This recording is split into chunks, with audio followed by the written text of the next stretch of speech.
temps de venir écouter ma présentation. Donc, mon nom est Pénélope Chandonnet, je suis à ma première session au doctorat à Concordia et j'ai fait mon mémoire à l'Université Laval sur l'appropriation par les adolescentes du contenu d'une série de fiction sur le suicide, le cas de 13 Reasons Why.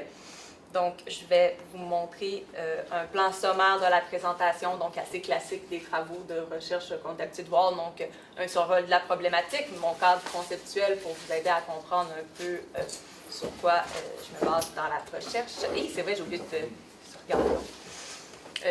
La méthodologie qui a été utilisée, l'analyse des points de vue des adolescentes que j'ai faites, et on va faire une conclusion. Dans le cadre de la problématique, je vais commencer par brièvement présenter l'émission 13 Reasons Why pour ceux qui ne la connaissent pas. Ensuite, je vais parler de l'effet que ça a eu dans les médias. Je vais ensuite parler du suicide, qui est un problème social, particulièrement chez les femmes et chez les jeunes. Ensuite, la représentation du suicide dans les médias et la littérature qui est à ce sujet. L'importance de considérer la réception des séries télévisées. Et je vais terminer par la présentation de mes questions de recherche. Donc, tout d'abord, la série 13 Reasons Why, c'est l'histoire d'Anna qui se suicide et qui laisse derrière elle 13 cassettes avec des événements qui l'ont blessée. La série commence lorsque Clay Jensen, son ami, reçoit les dites cassettes. L'histoire alterne entre le passé, donc du vivant d'Anna, et le présent, qui est lors de l'écoute des cassettes. En plus du suicide, il y a d'autres thèmes importants qui sont abordés, qui ont peu été nécessairement mentionnés dans la réaction médiatique.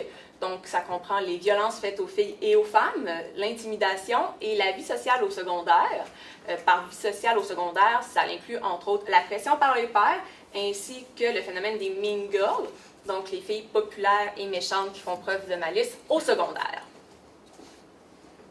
Donc, on peut voir que les médias et les spécialistes ont beaucoup jasé de la série 13 Reasons Why. Les spécialistes qui ont pris la parole, c'était beaucoup des médecins, des psychologues, des personnes qui œuvraient en recherche ou en services sociaux, et des centres et associations de prévention du suicide.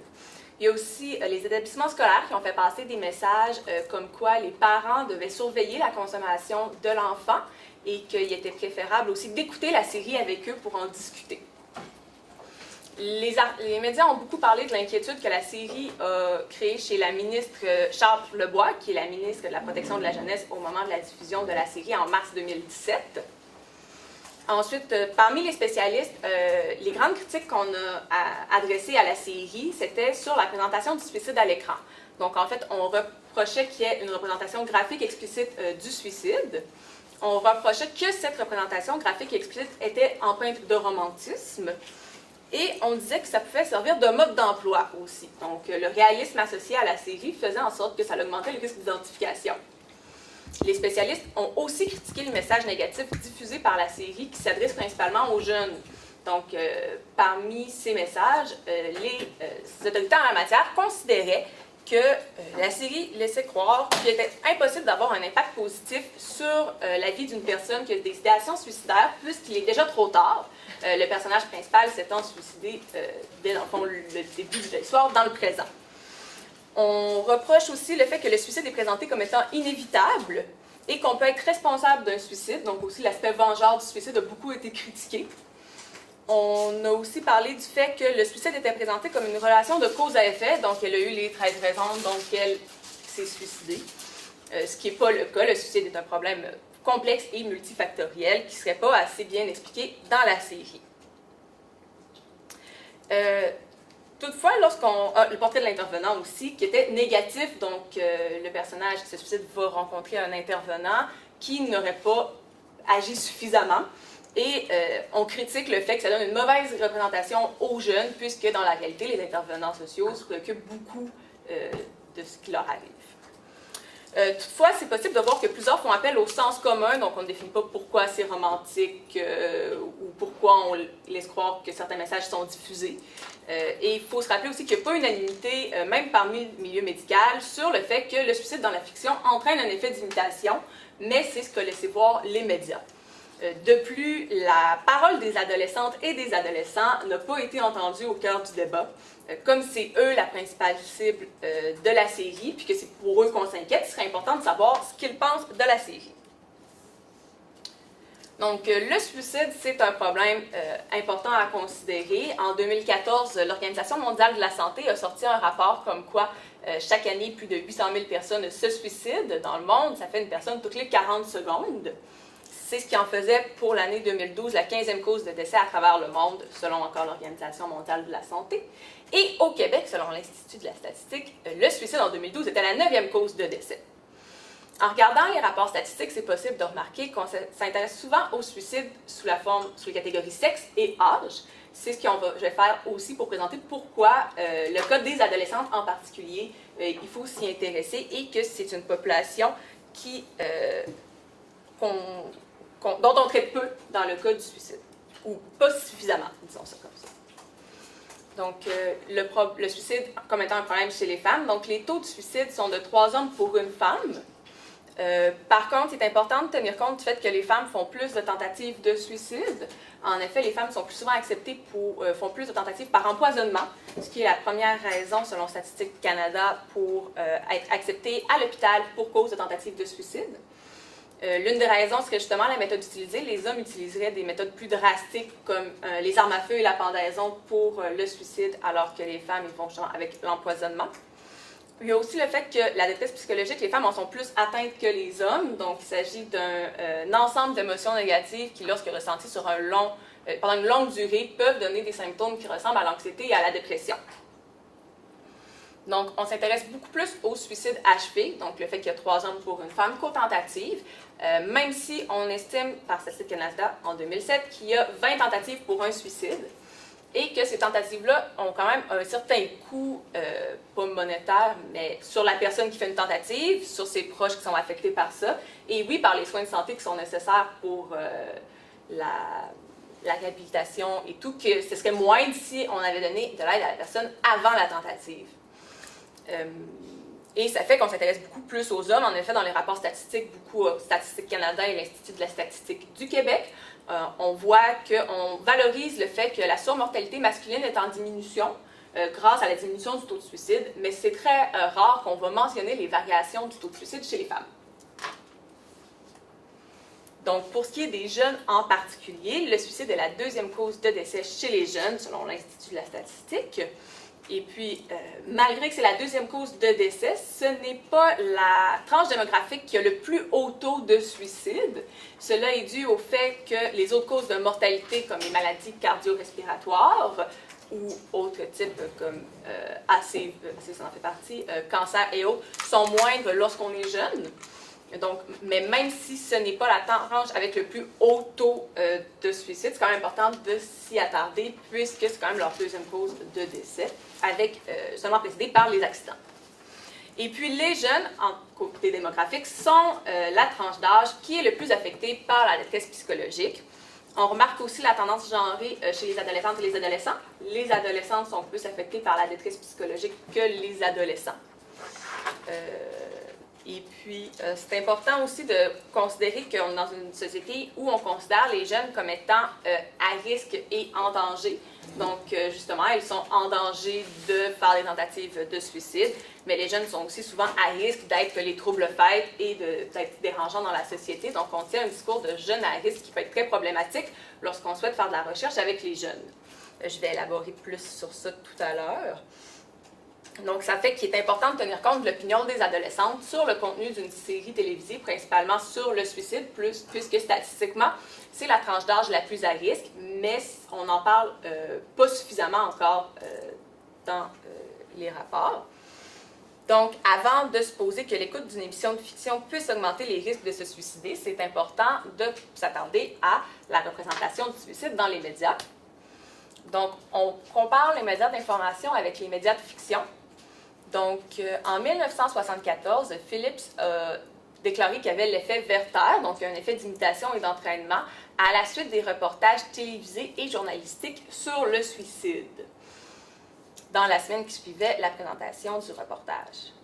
En 1984, un autre chercheur, Wasserman, a reproduit l'étude de Phillips pour constater que c'était seulement dans le cas des célébrités qui auraient eu des effets. Et puis, au début des années 2000, une revue de la littérature faite par Stack a montré qu'en fait, c'était vraiment les célébrités des milieux du divertissement et politique qui étaient suivies par un effet d'entraînement. Et puis, dans cette revue de la littérature, on avait aussi comparé les médias d'information versus les médias de fiction. Pour les médias de fiction, il y a eu peu d'études à date. On s'intéresse beaucoup plus aux effets négatifs qu'aux effets positifs. Quelques études ont cherché à voir ce qu'il pouvait y en avoir, comme présenter les problèmes liés à la méthode ou les souffrances affligées aux proches, mais c'est très peu élaboré. Et puis, il est important de tenir compte aussi du fait que les résultats sont mitigés. Donc, dans le milieu de la fiction, il n'y a pas unanimité. Toutefois, les gens finissent quand même toujours par dire qu'il y a un effet d'entraînement.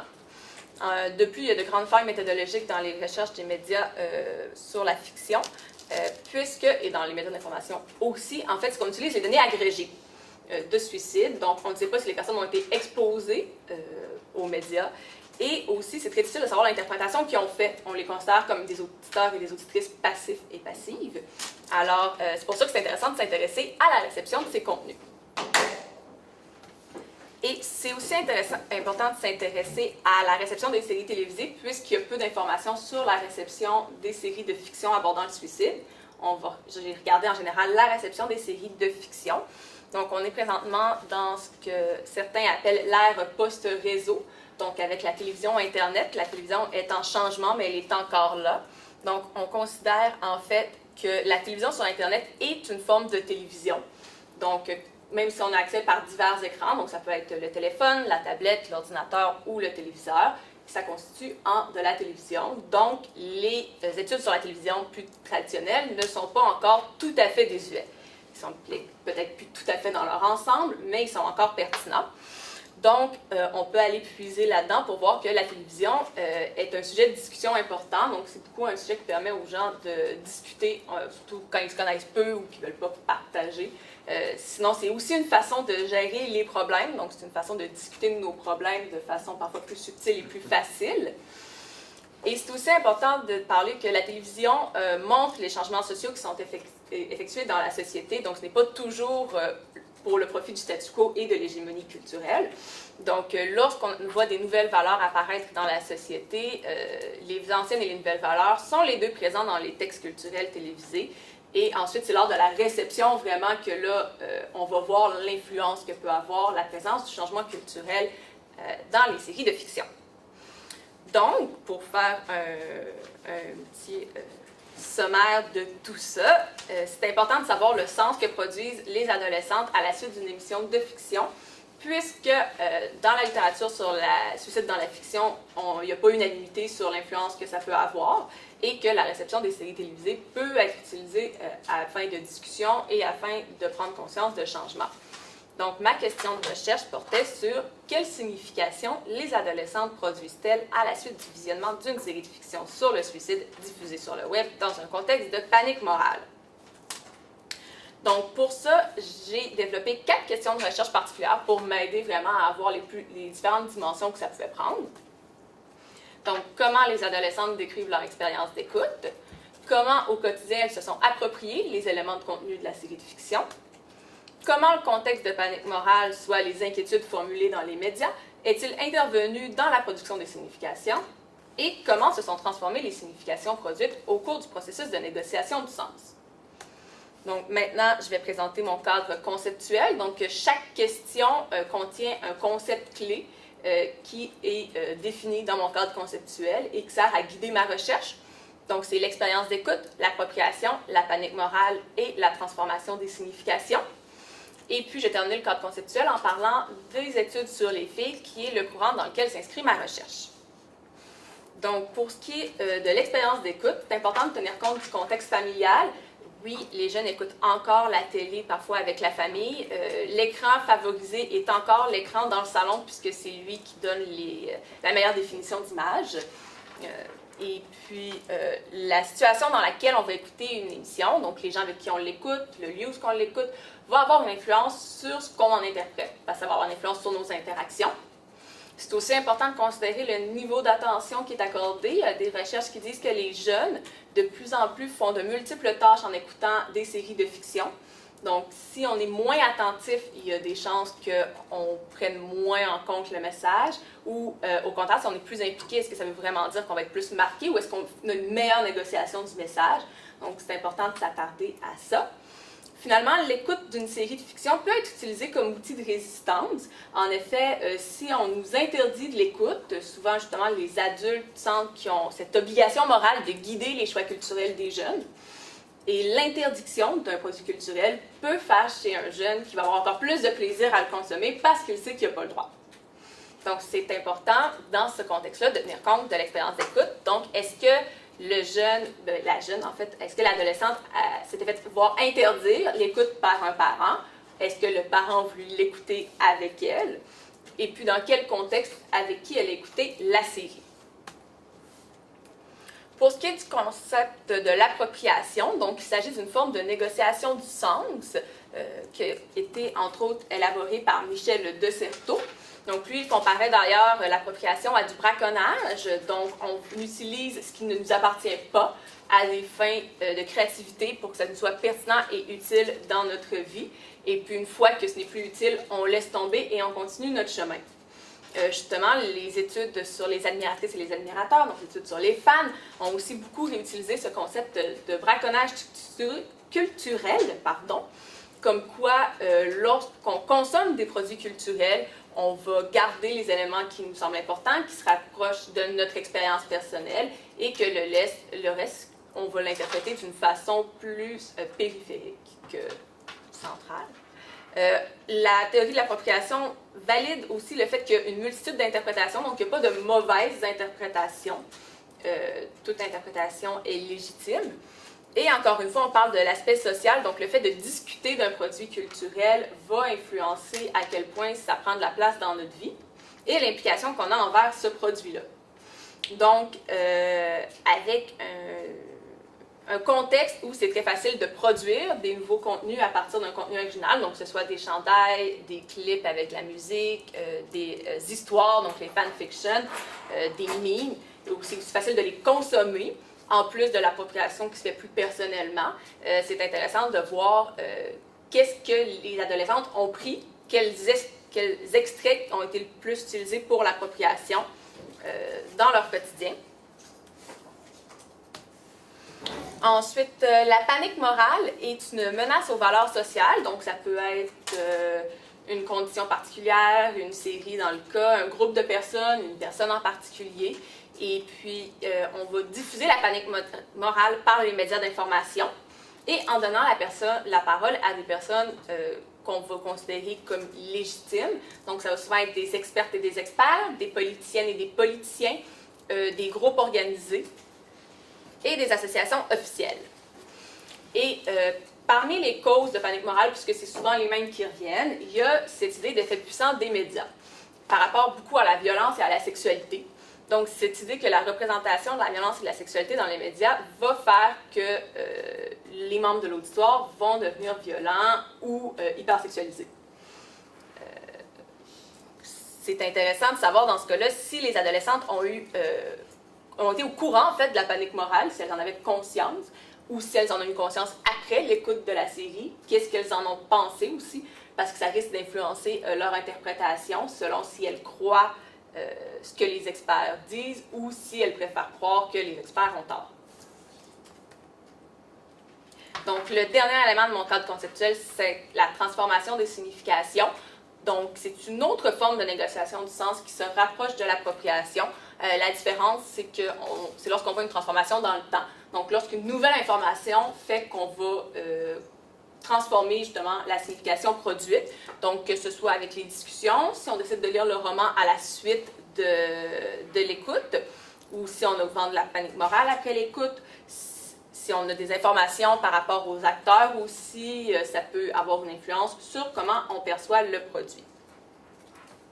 Donc, pour ce qui est du courant des études sur les filles, c'est un courant qui est en croissance depuis les années 90.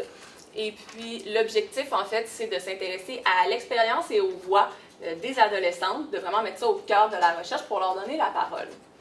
Ce qui m'amène au fait qu'il y a un dilemme par rapport au concept de voix qui a deux perspectives, en fait, la fille en crise, qui est le Reviving Ophelia, et le pouvoir des filles associé au Girl Power. Donc, selon la perspective de la fille en crise, les adolescentes perdent leur voix quand elles arrivent à ce moment-là de leur vie. elles ont besoin de l'aide d'une adulte pour les soutenir et leur permettre de retrouver leur voix. C'est une vision qui enlève la rantivité aux filles puisqu'elle a absolument besoin du support adulte et qui fait aussi souvent l'homogénéisation des voix des filles parce qu'en fait, on va rarement s'intéresser aux diversités entre les filles, que ce soit ethnique, socio-économique, d'âge, et ce qui fait qu'on a tendance à considérer qu'elles ont une seule voix unanime de filles plutôt que plusieurs voix. En réponse à cette idée, il y a eu le Girl Power, qui considère en fait que les filles ne perdent pas leur voix, c'est juste qu'on ne les écoute pas. Parce que leur forme d'expression est jugée banale par la société. L'important, c'est donc d'écouter là où elles s'expriment. Ma recherche s'inscrit dans cette deuxième perspective où, justement, il est important d'être attentif et attentive à ce que les filles disent et d'aller les écouter là où elles s'expriment. Donc, oups, j'ai oublié de changer mon cadre méthodologique, je suis vraiment désolée. Je vais parler de l'approche inductive, de la méthodologie dans le cadre des études sur les filles, l'entretien et la vulnérabilité perçue des adolescentes, la parole publique écrite des adolescentes dans les médias sociaux, l'échantillonnage et l'analyse thématique. Donc, j'ai utilisé une approche qualitative inductive dans le cadre de ma recherche. C'est une approche qui se porte bien à l'étude des phénomènes sociaux. Elle est empirique et interprétative, donc l'objectif, c'est de donner, de voir comment les significations sont produites et donner du sens aux expériences ou au contenu qui est à l'étude. Et puis, c'est aussi une façon qui permet de comprendre l'expérience vécue des individus. Donc, c'est pour ça que j'ai choisi cette approche. Dans le cadre des études sur les filles, il y a une méthodologie qui s'applique, qui s'appelle les Girls Method. Donc, ça prône la participation des filles. Donc, souvent, on favorise l'approche collaborative ou tout ce qui se rapproche d'une approche collaborative afin de s'assurer que les filles peuvent tirer des bénéfices de la recherche et aussi qu'elles soient vraiment au cœur de la recherche. Ensuite, la prise en compte de qui est la chercheuse est primordiale, donc s'intéresser au rapport de pouvoir puis aux dynamiques de pouvoir entre la chercheuse et les participantes, que ce soit en question de l'âge, la culture socio-économique, l'ethnicité et autres. C'est aussi important d'inclure des filles en tant que participantes et non pas qu'en tant que sujet d'observation. Donc, de les considérer vraiment comme productrices de savoir, c'est elles qui connaissent les savoirs à leur sujet et non pas comme simple sujet que nous, on observe, ce qui nous permet à nous de déterminer ce qu'elles vivent. Et c'est important aussi de porter une attention au contexte varié des filles. Donc, encore là, les différentes ethnicités, expériences, sexualités, milieux socio-économiques, etc. Dans mon plan initial, je souhaitais faire des entretiens avec les adolescentes. Toutefois, la vulnérabilité perçue par les adolescentes en lien avec le discours des jeunes à risque a fait que la réponse du comité m'a beaucoup limitée, du comité d'éthique. Donc moi, au début, je souhaitais recruter entre 15 et 30 filles pour essayer d'atteindre saturation théorique. C'est souvent ça qui est utilisé dans les études plus inductives. Et la réponse du comité d'éthique m'a demandé de réduire le nombre de quand même beaucoup afin de limiter les risques de danger puisqu'il s'agit d'un sujet délicat et d'une population vulnérable. Je voulais aussi inclure des participantes de communautés plus à risque parce qu'en plus d'être plus à risque, souvent elles sont moins mentionnées dans les travaux. Donc je parle de la communauté LGBTQ2+, la communauté immigrante, la communauté autochtone. Et on m'a dit qu'il était inapproprié de faire un effort pour les rejoindre. Ça allait toutefois un peu à l'encontre de la méthode sur les filles, qui est le but de vraiment savoir ce qu'elles pensent, surtout si elles sont plus à risque. C'est vraiment ces filles-là qu'il faudrait savoir si ça a une influence ou non. Ensuite, je voulais faire mon recrutement sur les réseaux sociaux pour faciliter l'accès à différents types de filles qui est plus facile par les réseaux sociaux et le partage de l'effet boule de neige que lorsqu'on fait des affiches dans les centres universitaires et autres. Toutefois, le comité d'éthique m'a répondu que ça isolait les participantes. Donc, il fallait que je me trouve des partenaires dans le milieu scolaire ou le milieu jeunesse, donc les commissions scolaires, les écoles, les maisons de jeunes, les centres jeunesse, afin d'y faire mon recrutement et préférablement d'y faire les entretiens. En raison de la panique morale et de la vulnérabilité perçue, c'est très difficile et très long de faire des ententes avec ces personnes. Et j'ai contacté quelques maisons de jeunes qui, au final, étaient quand même un peu réticents à participer à mon projet. Je souhaitais recruter des filles entre 12 et 18 ans afin d'avoir une variété encore d'expérience par rapport à l'âge et pour qu'elles soient au secondaire lorsqu'elles écoutent la série, puisque ça se passe au secondaire. Toutefois, on ne voulait pas que je recrute les filles de moins de 14 ans, donc déjà on telle expérience des filles de 12 et 13 ans. Et puis, je voulais aussi avoir que les filles de 14 ans et plus n'aient pas besoin du consentement parental, ce qui est possible, et d'ailleurs leur donner ce droit légal d'être les seuls à décider s'ils participent à la recherche. C'est une partie importante de la légitimisation ou de donner le droit et la parole aux jeunes. Toutefois, on a exigé que le consentement parental soit demandé. Donc, puisque ça leur est demandé que je m'engage dans une relation avec les adolescentes où elles sont perçues comme étant vulnérables, je ne voulais pas avoir cette relation-là avec elles puisque ça va à l'encontre de ce que je souhaitais faire, j'ai décidé d'opter pour une méthode non intrusive pour essayer de trouver c'était quoi le point de vue des filles sur la série. J'ai donc opté pour une analyse de la parole publique écrite des adolescentes dans les médias sociaux. J'ai fait une analyse qualitative de texte qui permet d'avoir beaucoup de données rapidement, à peu de frais et qui sont quand même riches. Toutefois, la grande faiblesse qui va revenir aussi tout au long de la présentation, de l'analyse des commentaires, c'est le manque de contexte. C'est très difficile de savoir comment ils en sont venus à écrire ces commentaires, pourquoi ils ont écrit ces commentaires et parfois qu'est-ce que ce commentaire-là veut dire. Et puis, même si c'est avec la recherche en ligne, donc c'est avec les textes, il n'y a pas à passer par les comités d'éthique, il y a quand même beaucoup de considérations éthiques à prendre en compte, dont justement avec la recherche avec les jeunes en raison du discours de jeunes à risque, puisque c'est aussi très diffusé en ce qui concerne l'accès aux médias sociaux et à Internet. On les considère comme proies aux gens qui pourraient profiter d'eux en ligne. Toutefois, un peu comme avec les études sur les filles, il y a les études critiques sur les jeunes, les Critical Youth Studies, qui accordent aussi beaucoup d'agentivité aux jeunes, qui précisent que comme ils naissent là-dedans, ils baignent là-dedans, ils ont conscience de plusieurs choses qu'on pense, qu'on sous-estime en fait leur capacité par rapport à ça. Donc, ensuite, par rapport à la recherche sur les réseaux sociaux, le grand débat, c'est qu'est-ce qui est public et qu'est-ce qui est privé. Donc, pour qu'une information soit publique, selon une revue de la littérature, il faut que, dans le cas de Facebook, ce soit accessible sans être sur la liste de contacts de l'individu.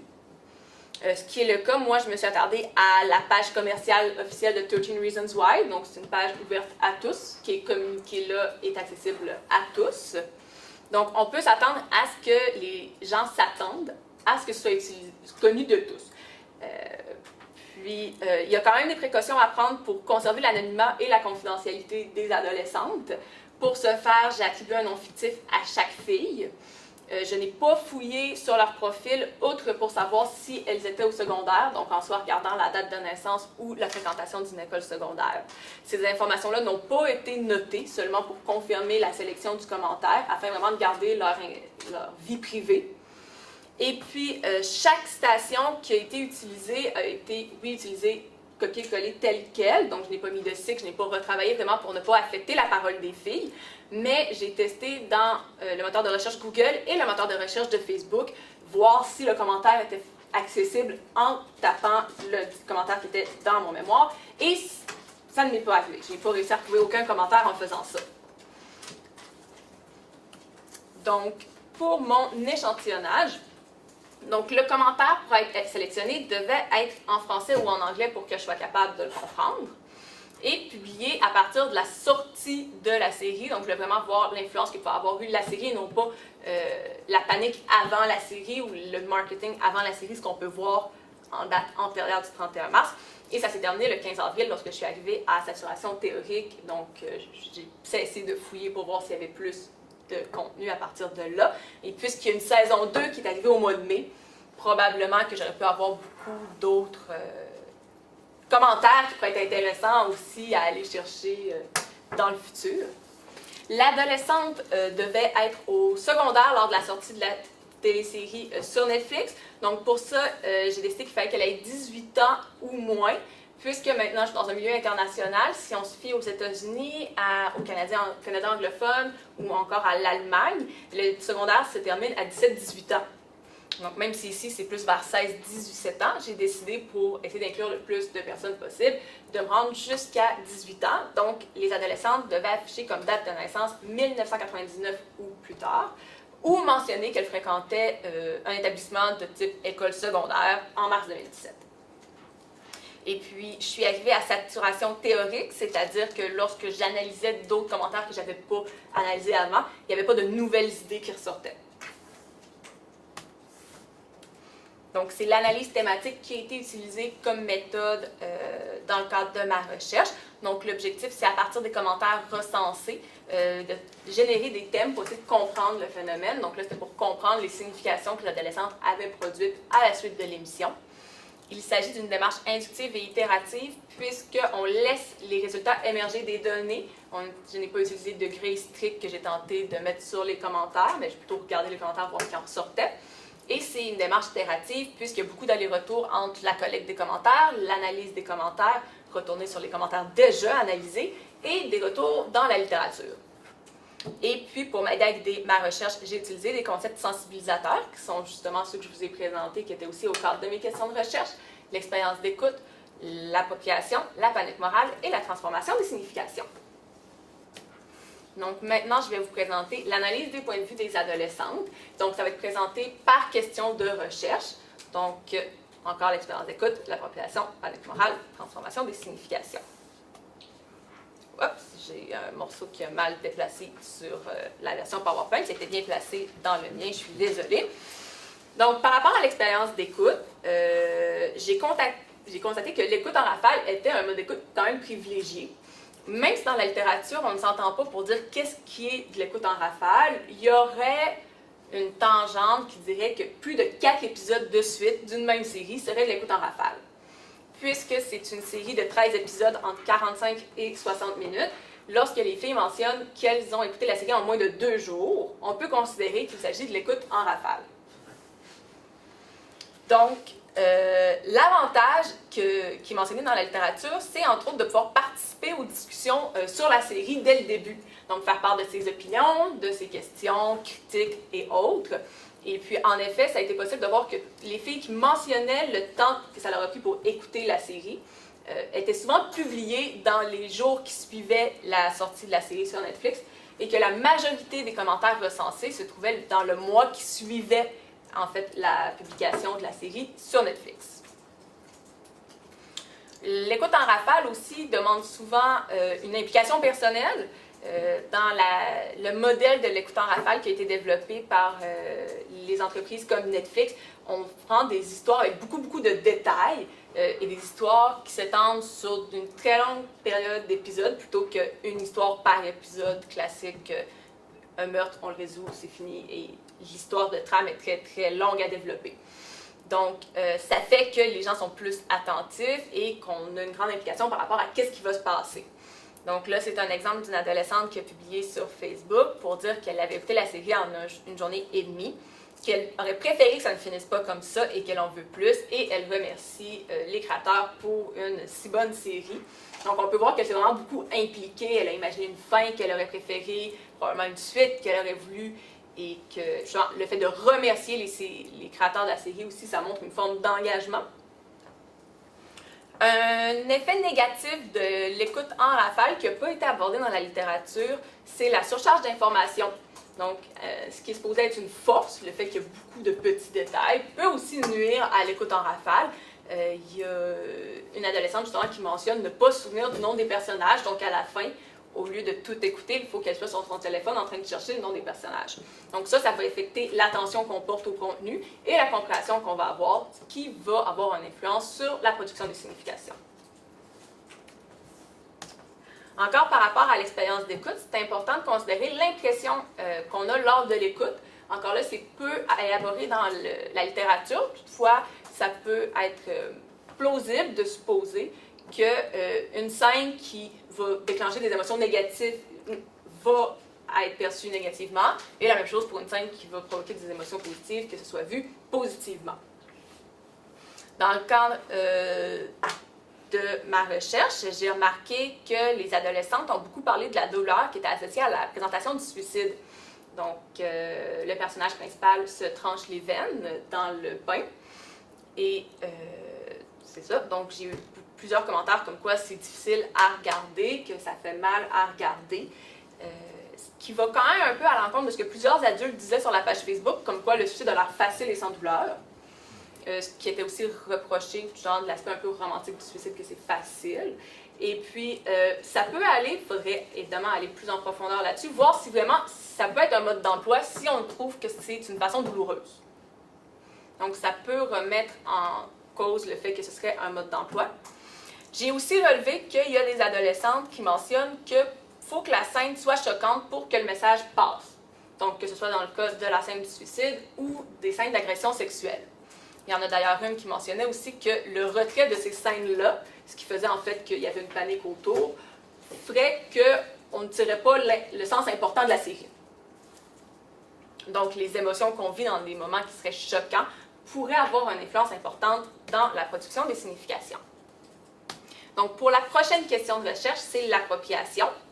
Donc, tout d'abord, je m'intéresse aux interprétations et aux opinions sur le contenu de la série, puisque lorsqu'on est en contact avec le contenu, on en fait un peu ce qu'on veut, on crée des histoires alternatives ou autres, on juge les personnages, des fois on les considère comme des vraies personnes.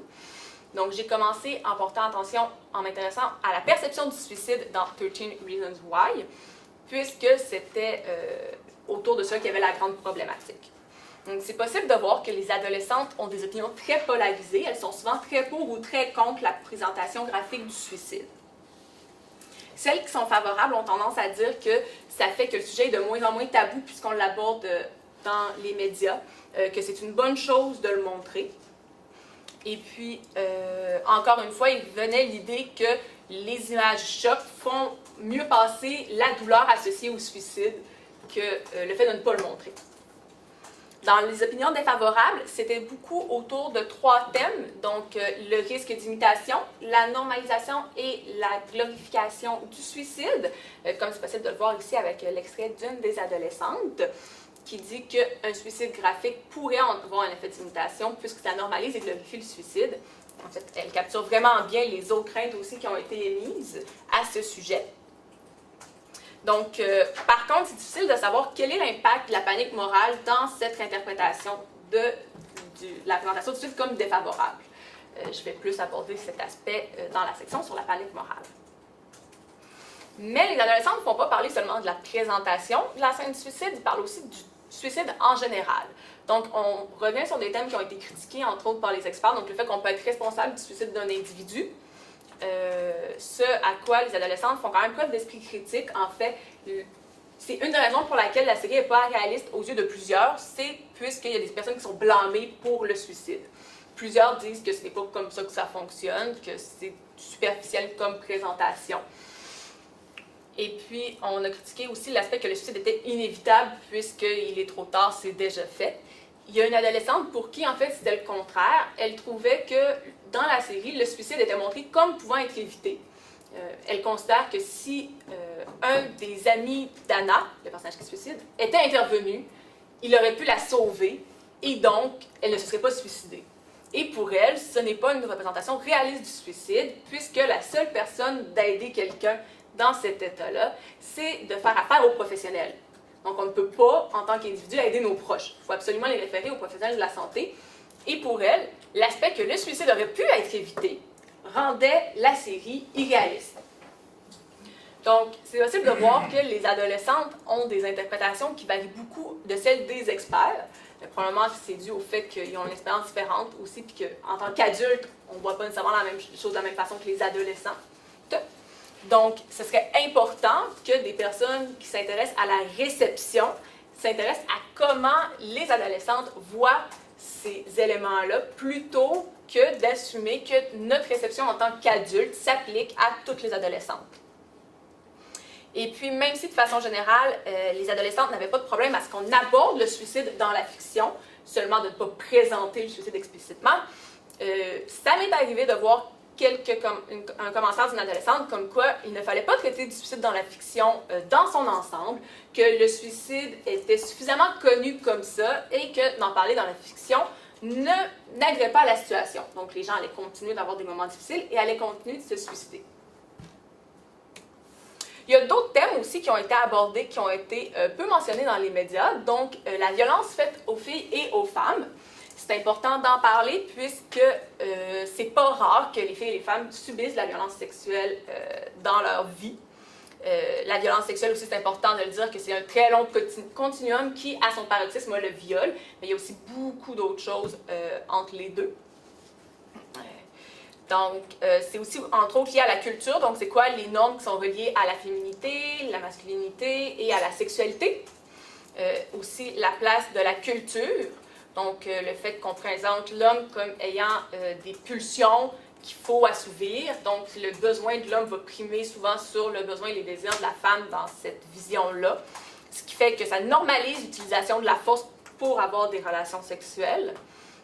Donc, encore là, avec la culture du viol, où c'est un contexte dans lequel on va souvent pardonner les agresseurs. Donc, ben, tu sais, c'est pas vraiment de sa faute parce qu'on va blâmer et discréditer les victimes.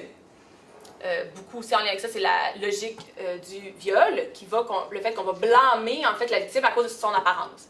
Donc, elle était habillée de telle façon, ça voulait dire qu'elle le voulait. Elle m'a abordé de telle façon, donc elle voulait une relation sexuelle. Donc, on attribue le blâme à la victime et souvent, dans un tel contexte, on va excuser l'agresseur puisque c'est involontaire. C'est la fille qui l'a provoqué. Évidemment, c'est quand même un sommaire très général. Il y a beaucoup plus en détail pour aller là-dedans. Et c'est important de s'y attarder dans le cas de la série 13 Reasons Why, puisque parmi les 13 événements que le personnage principal mentionne, plusieurs sont reliés à la violence sexuelle. Donc, on passe par la destruction de sa réputation en tant que fille facile, l'objectification jusqu'au viol. Donc, les adolescentes, on a quand même beaucoup parlé sur les réseaux sociaux. Souvent, on déresponsabilisait les personnages, en fait, pour minimiser la violence sexuelle. Donc, l'exemple que j'ai mis ici, c'est un personnage, Alex, qui a mis sur une liste Anna, le personnage principal, comme celle avec le plus beau cul de l'école, et la meilleure amie d'Anna comme celle avec le pire cul de l'école. Ce qui a entraîné plusieurs choses dans leur relation, mais aussi, en fait, ça l'a mis comme objet de désir sexuel auprès des hommes, et on peut voir dans l'image du bas, en fait, qu'à la fin du même épisode, les hommes se montrent plus libres de lui prendre les fesses après, puisqu'elle est vue comme « Ah, ben c'est beau, on va se le permettre ». Donc, au lieu de critiquer en fait le fait qu'elle a été objectifiée comme étant une personne avec des belles fesses, on dit ce n'est pas la faute de cette personne-là, c'est pas grave. Le problème, c'est comment les gens ont réagi. Donc, c'est une façon de déresponsabiliser les personnages et de minimiser la violence sexuelle. L'autre façon qui a été utilisée aussi, c'est de dire que les personnes qui subissent ça réagissent de façon extrême. Comme Anna, c'était exagéré, c'était pas si pire, elle n'aurait pas dû faire ça, ben, s'enlever la vie. Donc, ça laisse croire, en fait, que ces formes de violence sexuelle-là, souvent qui sont quand même pas dans l'ordre du physique, font partie courante du quotidien des adolescentes. Ce qui ferait que peut-être même dans le quotidien, les filles qui sont très affectées par ces formes de violence physique-là pourraient être considérées comme étant hyper réactives. Donc, on a aussi la présence de viol dans la série. Donc, Bryce, d'ailleurs le personnage qui lui touchait les fesses dans l'image d'avant, viole Anna et Jessica.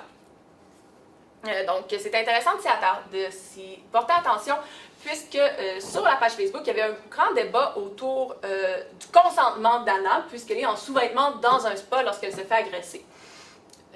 Et puis, là-dessus, les adolescentes qui se sont exprimées sur le sujet ont toutes mentionné qu'il s'agissait bel et bien d'un viol.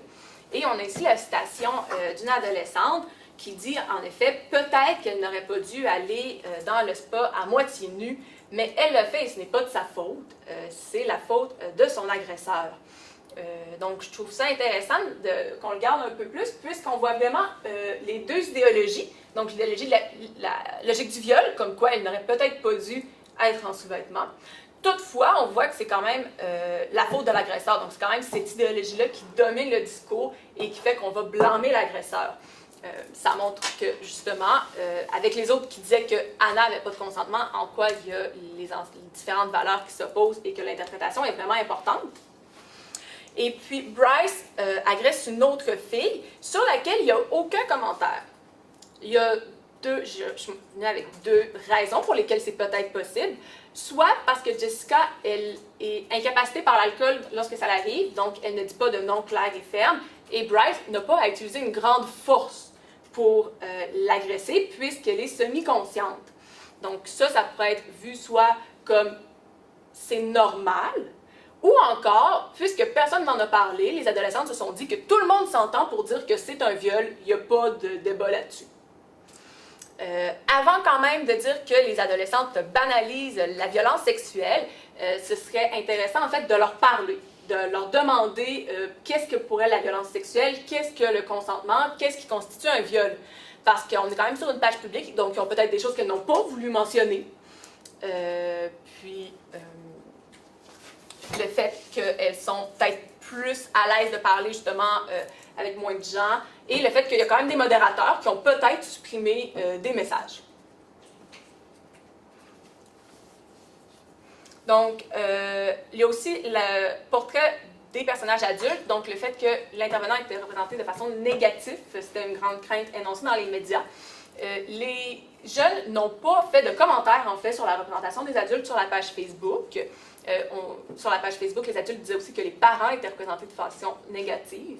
Ça peut être dû au fait parce qu'il n'y en avait pas grand-chose à faire. Ils parlent souvent de ce qui les intéresse vraiment beaucoup, donc les relations amoureuses, ou ce qui les dérange beaucoup, comme l'agression d'Anna.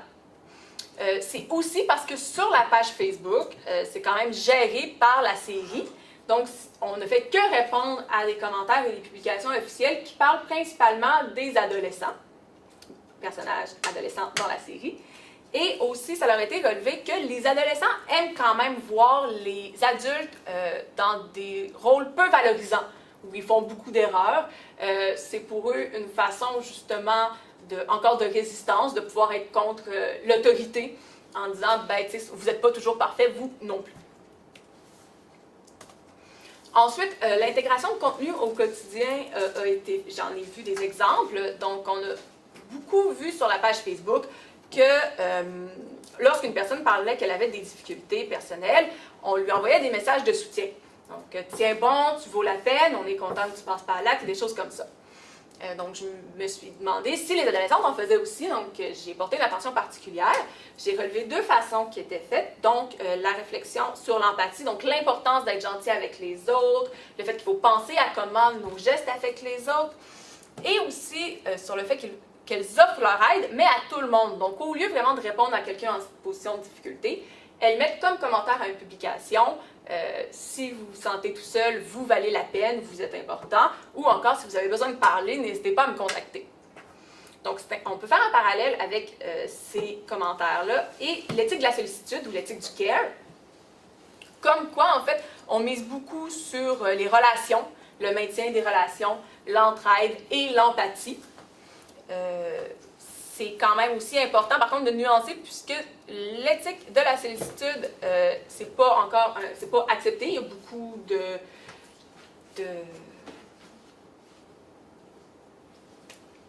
contradictions dans les discours à ce sujet. Donc, certaines féministes considèrent en fait que l'éthique de la sollicitude, c'est essentialiste et que c'est en fait plutôt une forme de féminité traditionnelle qui est exprimée, plutôt qu'une forme d'éthique particulière.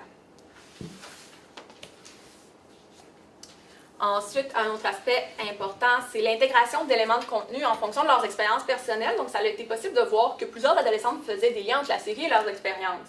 Donc, ça allait vraiment les chercher. Comme on le voit ici, ce qui est arrivé dans le show m'est arrivé aussi.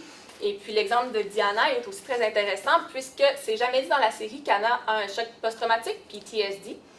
Mais puisqu'elle en a vécu un, elle attribue la réaction d'Anna à ça puisque c'est comme ça qu'elle a réagi. Donc, elle est capable, avec son expérience personnelle et la série, ils se deviennent articulés pour exprimer et ce qui se passe à la fin dans la série et son expérience personnelle. Une autre façon de parler de l'expérience vécue, c'était en généralisant leurs expériences, comme c'est le cas ici. Donc, on attribue notre expérience de l'idéation suicidaire à celle de l'idéation suicidaire en général. Donc, ceux qui veulent se suicider ne sont pas égoïstes. Ils pensent vraiment que c'est la solution et qu'ils sont le problème. Je le sais, je l'ai vécu. À cause du manque de contexte, je ne sais pas pourquoi les adolescentes optaient plus pour une façon qu'une autre. Ça aurait été vraiment intéressant de pousser plus sur ce sujet-là. Mais il faut savoir qu'ils ne sont pas mutuellement exclusifs. Donc, c'est arrivé d'avoir des adolescentes qui utilisaient les deux méthodes. Et parfois, les adolescentes, comme tu disais, juste une. Puis, le dernier aspect par rapport à leur expérience personnelle, il s'agit des bénéfices et de l'utilité de la série qui a été perçue par les adolescentes. Donc, il y en a pour qui la série leur permettait de se sentir moins seuls. Il y en a qui trouvaient que ça pouvait être utilisé pour conforter des proches qui avaient perdu des gens par suicide. Et il y en a une qui mentionne que si la série avait été sortie plus tôt, ça aurait pu éviter le suicide de son ami. Donc, il voit vraiment une utilité en prévention du suicide dans la série.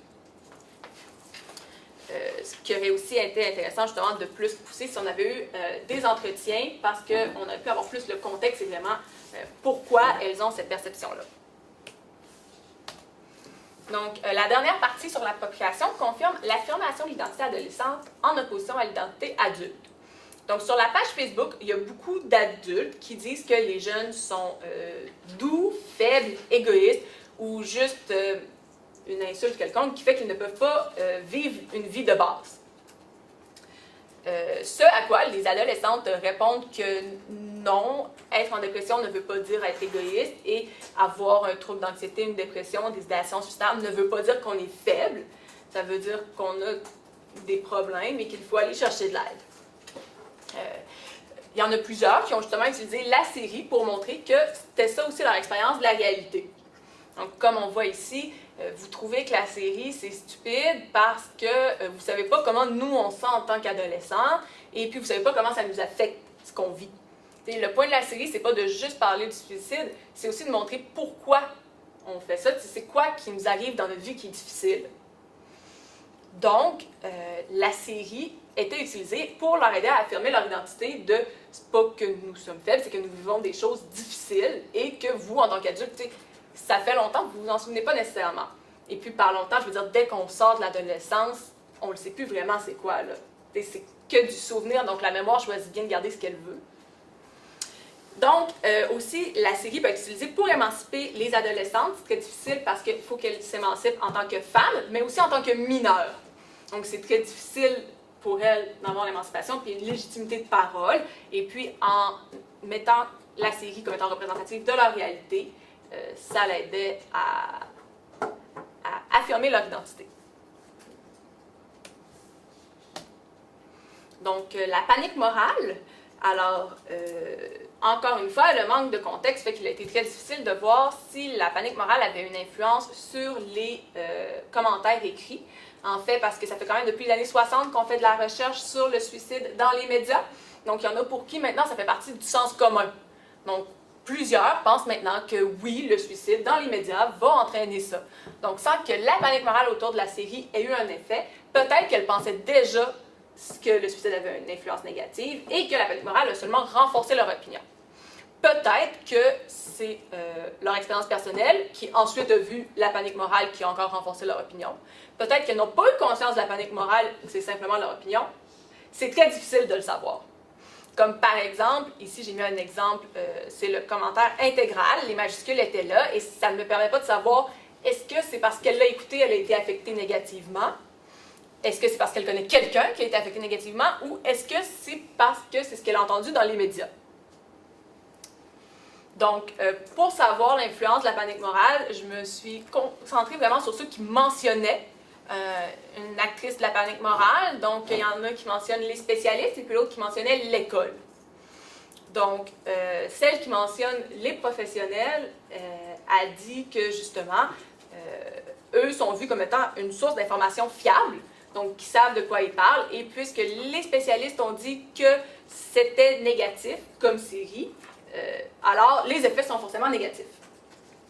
Celle qui mentionne l'école a dit en fait qu'elle est en désaccord avec l'école, qui a peur que les gens se suicident à cause de la série, donc ils n'ont pas le droit de discuter de la série à l'école. Et puis,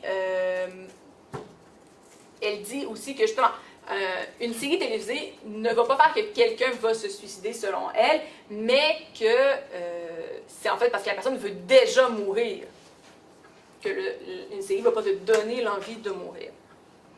Donc, avec ça, on peut voir que les spécialistes, probablement à cause de leur statut, ont une plus grande influence en ce qui concerne la panique morale que les écoles, qui, eux, sont vus comme moins crédibles, peut-être aussi parce que c'est une source d'autorité plus directe. Il y a encore un contexte qui a facilité de comprendre pourquoi c'en était ainsi. Ma dernière question portait sur la transformation des significations. Malheureusement, je n'ai pas été capable d'avoir aucune trace de ça en ligne, puisqu'ils ne me disaient pas comment leur perception et les significations produites avaient évolué. Donc, est-ce que c'était au cours de la série? Est-ce que c'est les discussions? Je ne pouvais pas savoir ça. Donc, c'est aussi une autre limite de la méthode des commentaires en ligne, ce que j'aurais été capable d'obtenir si j'avais fait des entretiens, puisque là, en discutant de pourquoi ils pensent ça, j'aurais pu savoir, ah ben, ils en ont parlé avec telle personne, ils ont vu telle chose par la suite.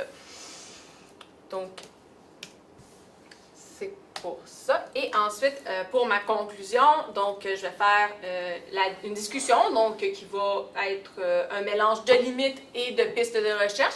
J'ai déjà nommé quelques limites associées à la recherche pendant l'analyse, ce que je vais relever encore un petit peu. Et ensuite, ça va être la période de questions.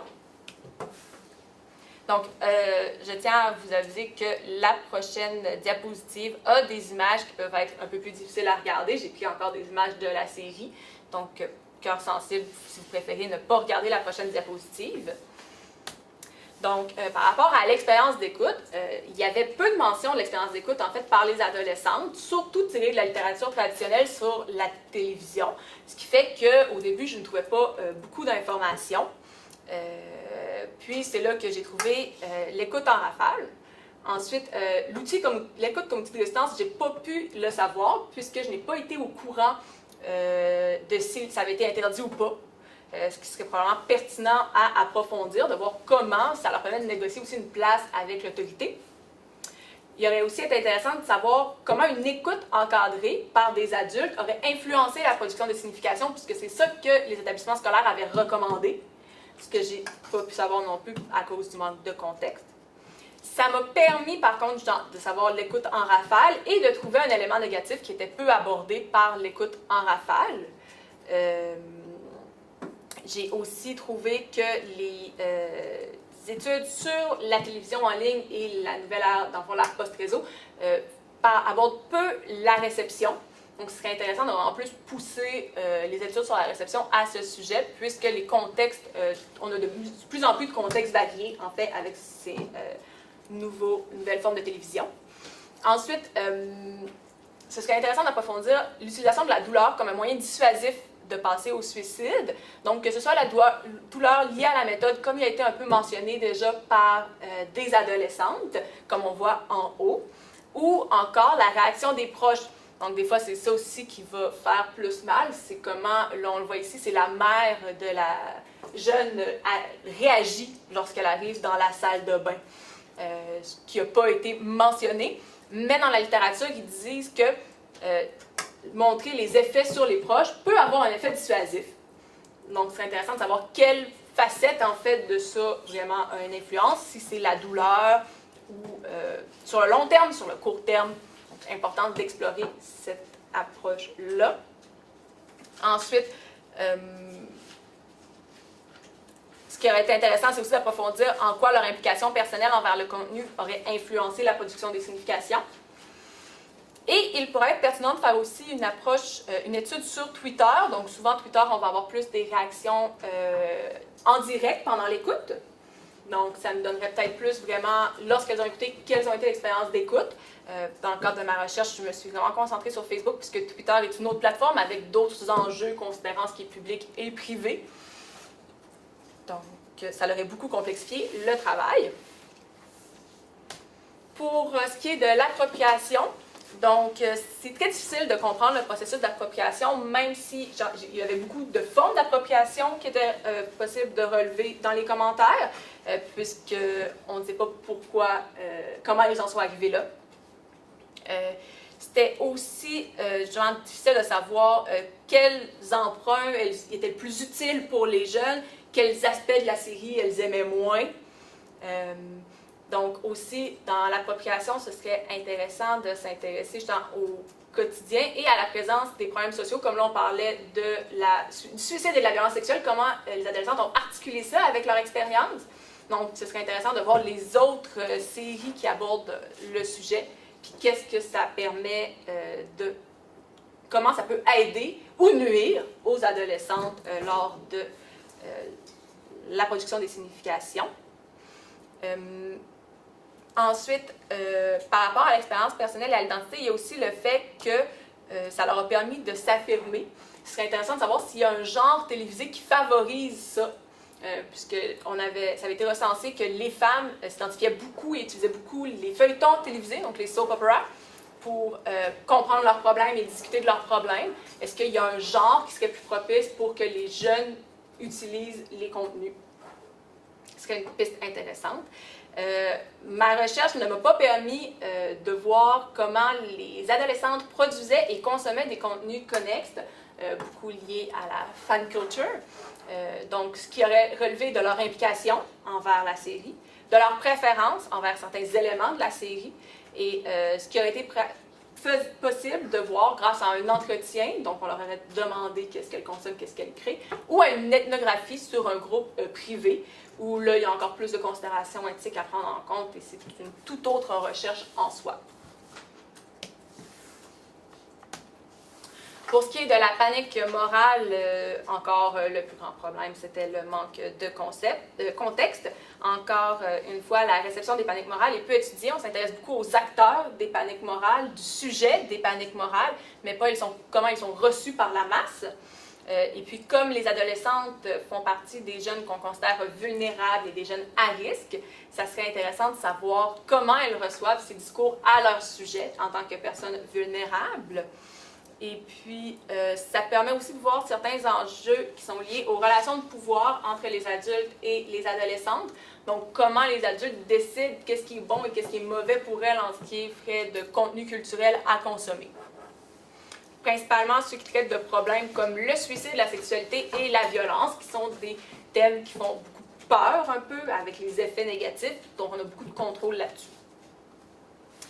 Et puis, pour ce qui est de la transformation de signification, en fait, c'est que la grande limite, c'est le fait que j'ai pas pu le voir puisqu'ils n'ont pas laissé de traces en ligne. C'est beaucoup influencé par les discussions, donc même l'entretien en tant que tel consisterait en une transformation des négociations qui pourrait être intéressante de tenir compte dans le futur. Et puis, le dernier aspect de la discussion concerne le cadre méthodologique que j'ai employé. Donc, en fait, on cherchait à ce que les filles participent à la recherche.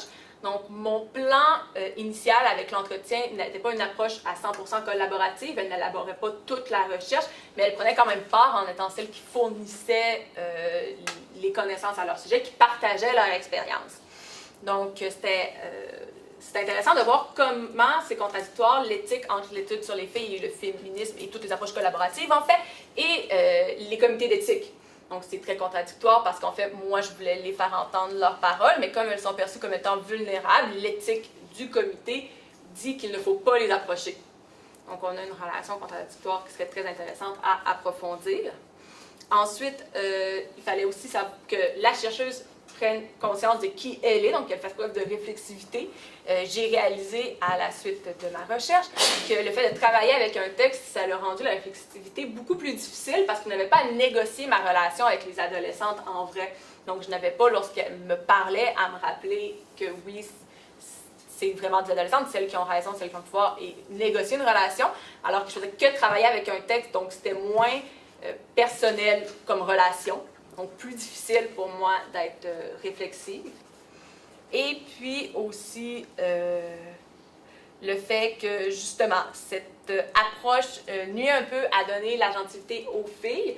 Toutefois, l'avantage, c'est que je montre l'importance de le faire dans ma recherche, l'importance de les écouter, de les considérer comme des personnes aptes à prendre des décisions, à savoir ce qui est bon pour elles aussi dans plusieurs cas.